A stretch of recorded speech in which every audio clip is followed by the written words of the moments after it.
Hey, welcome back to Emotional Mojo. You guys have been hearing him our whole show. Our next guest credits his love of playing the saxophone for giving him a life filled with passion and joy, and that is what we are all about here. Welcome, saxophonist and my friend, Dayve Stewart. We're so happy you're here. I'm happy to be here. Thanks for having me. You really have a great story, and you said it yourself. It's kind of like a zero to hero kind of story, which I don't think you could ever be, a zero. Just lay that out here. But you did. You say you grew up in an area, you know, most kids don't really find the kind of success that you've had. I mean, how did music play a part in your life?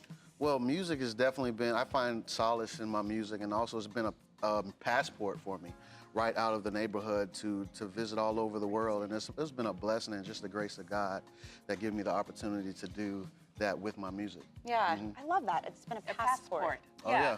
And how is that so? I mean, how has this opened doors for you? Well, it's literally been the conduit for me to travel to Australia, to Japan. I've been almost around the world almost twice now. And what do you think you'd be doing if you hadn't started playing? Oh, man. Maybe playing football. Hey, that's not too bad. But what has it meant for you? I mean, you gotta wonder, especially for kids, what it's like the first time someone tells you, hey, you are really good at this. You know, did you ever have a moment like that where you thought, wow, I mean, I could do this? I was extremely competitive in my youth. So I never thought that I was really good. I always aspired to practice and want to get better. And that's what my parents instilled, is hard work and dedication and discipline to always practice. I remember times I used to sit in my room and practice with my window open, watching my friends play basketball. Really? Yeah, and that was, I wanted to go play, I wanted to be socialized with my friends, but I knew the importance of me practicing. But you serenaded them. Oh, while yeah. they were playing. Theme music. Yeah. You did it. How were you able to keep it all in perspective? Because that's the hard thing to do, to be in your room playing a saxophone and watching kids. How did you find perspective or gain perspective? Well, you gain, for me, it was working with people in my age.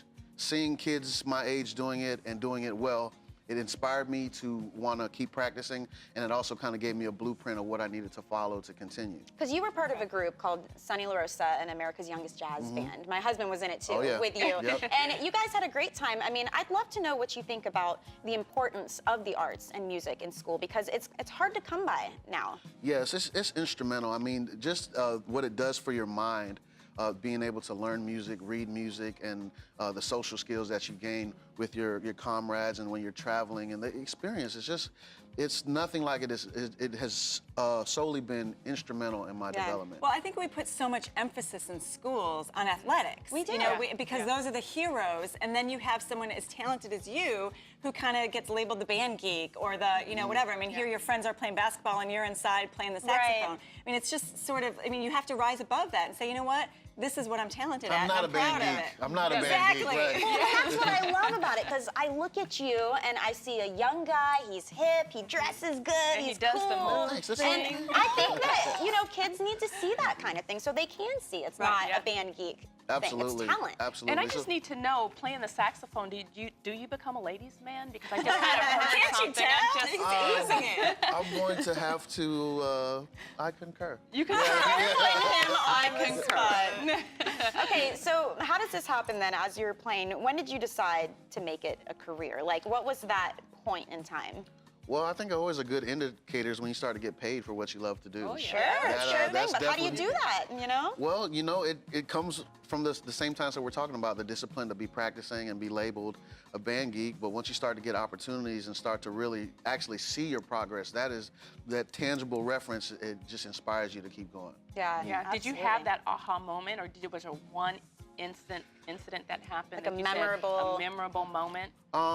It was definitely a gradual kind of thing with me. It wasn't because I had to practice. It didn't come natural to me. I had to really work. You gotta work. I remember my parents used to say, "Oh, stop practicing."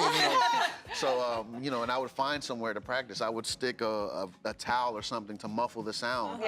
Just so I can continue to practice and not disturb. It's very obvious when you are practicing. I mean, that practice has paid off big time. You have achieved all kinds of success, toured with some of the legends of jazz, including the great Al Green. Let's take a look at this.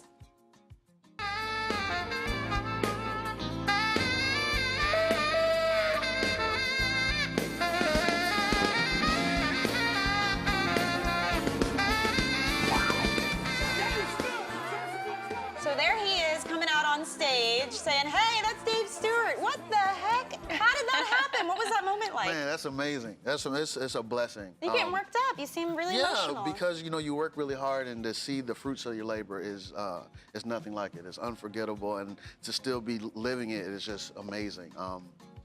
That whole Al Green story it's just a blessing, really, how it even came about. How did it come about? We want to know. All right, well, before the Al Green, I was doing a tour with a Ray Charles tribute show, and this was a stage show, and we toured all across the country. And I just signed on. It was the first day of the tour, and it was a contract for 8 months. So I was under contract. I got a call to join the Al Green band. They needed a sax player, but they didn't guarantee me the job. He wanted to interview me to see if I would be a good fit.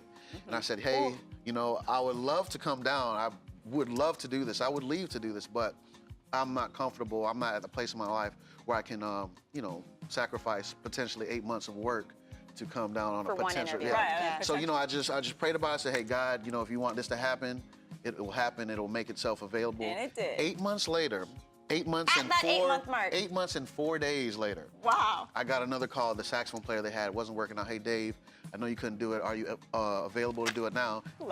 Then check this. The first gig was in Tobago Jazz Festival with Elton John. Unbelievable. Yeah. Who does this happen to? Yeah, it's amazing. Wow. So now you're working on your 4th album. It feels so good. I know you had to have been inspired from working with this man. Oh, yeah. And you have a song, Plane to Scotland, and there's a cool inspiration behind that too. Oh, yeah. I like to tell people this song is written by my mom's favorite sax player. That's me. So, I was on the plane with Al Green, and we're getting ready to go to Edinburgh, Scotland. And I'm sitting in the back of the plane. I just have my laptop, and I come up with this bass line with a typing keyboard. And you're talking about technology earlier. It's amazing that you're able to compose on a plane. So I was coming up with this song, and by the time I got off the plane, I had the whole song. But where mapped did out. you get the inspiration for the beats? Oh, he was the song? So I tell people, yeah, me and Al Green were sitting up in first class, but it wasn't the case. I was in the back of the plane. That's okay. But I could see him, and he had some headphones on. He was bobbing his head like this. So I said, okay, how can I come up with a bass line as if he was vibing to my song? Yeah. That's awesome. Yeah. Now that's inspiration. Talk about Fun. inspiration. Yeah. Is there anything, what do you want to leave behind with your music? All this is a fun ride, it's great stories, but what are you hoping at the end of the day you can do? What I want to do is I just want to be impactful and help. As I'm getting older, I want to give back to the community, to my community, other communities. Also, it's about knowledge and information. You have to give kids that are inexperienced the opportunity and also the tools to succeed. So that's my goal. It's one of my New Year's resolutions, to be less self-serving and to give back and to be able to. And you're mentoring somebody now. Yes, I'm actually somebody else, 2 saxophone players in town now. Wow, good stuff. Yeah. We're so happy you were here to share Thank you that for having message me. with us. And he is going to share the music too, the song we were just talking about, so you don't want to miss that. It's coming up. And his album is Feel So Good. And when is that coming out? It's due first quarter of this year, probably about March. Awesome. So be on the lookout for that one, guys. Don't go anywhere. We'll be back with a lot more here on Emotional Mojo and an awesome performance. He's going to go get tuned up. So we'll be right back.